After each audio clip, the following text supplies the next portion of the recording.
Ultrabooks are getting common these days. They consist of great specifications all while being portable and powerful. The Pavilion series from HP is one of the popular laptops, and the company has recently launched the 2018 edition of HP Pavilion 15, which comes with an updated 8th generation chipset and a dedicated GPU. The specifications of this laptop looks good on paper, but is it worth the price of Rs 1 lakh? Let's find out. But before starting the review, make sure you subscribe to our channel and hit that bell icon for our upcoming reviews. So first, let me talk about the build quality. The HP Pavilion 15 comes with a plastic body that flexes a lot. The top panel has this brushed aluminum design which looks good. However, it feels cheap and even the slightest touch makes it wobble.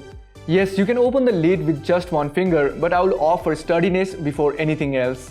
The bottom panel is also made out of plastic and it has a certain degree of flex as well. But you might not notice it that much as this panel is made of good quality plastic and you will actually like the typing experience it provides. This experience is amplified with the quality of the keys that are quite tactile.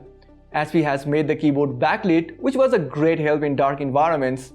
With 18mm of thickness and 2 kg of weight, you could say that the HP Pavilion 15 is fairly portable.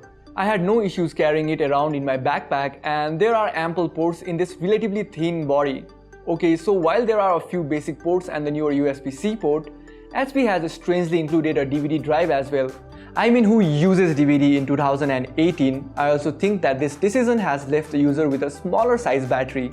This variant of the Pavilion 15 houses a 38 Wh battery. Yes, the battery is that small and you will be rushing to your charger every now and then. This laptop with its battery lasts for 2.5 hours to 3 hours in total if you use it just to type in a few documents, watch a couple of videos and browse through the internet.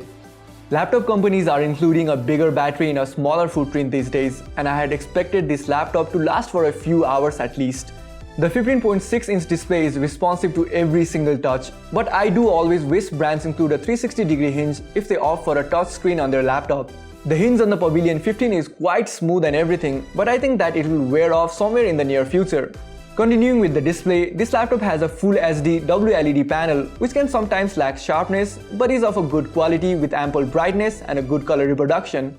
Now coming to the build quality again, if your laptop happen to house a glass trackpad, then you'll notice the difference in quality right away when you use the one on this device.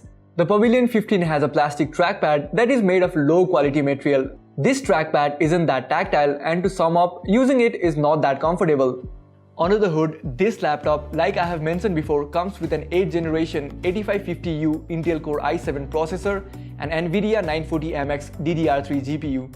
Although the 8th generation processor has significant improvements over its predecessor, the inclusion of 940MX is the area where I think HP has made a big mistake.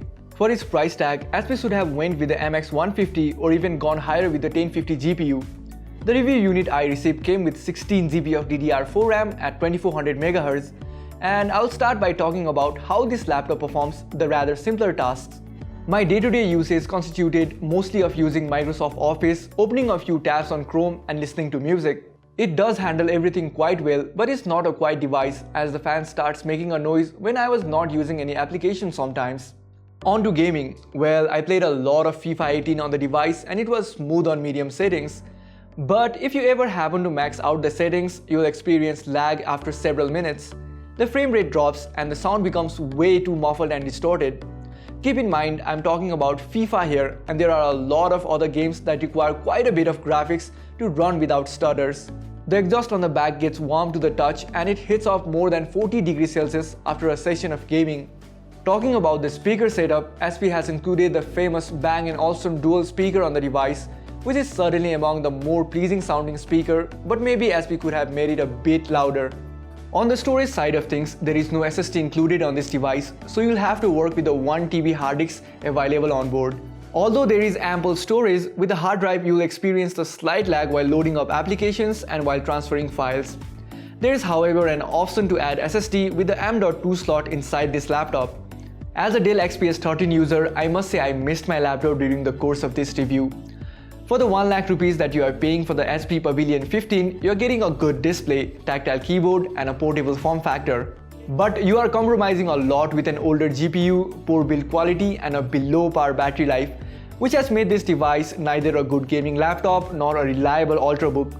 So if you are in search for a new laptop, I think you should skip this one and get a better value for money by adding a couple of bucks.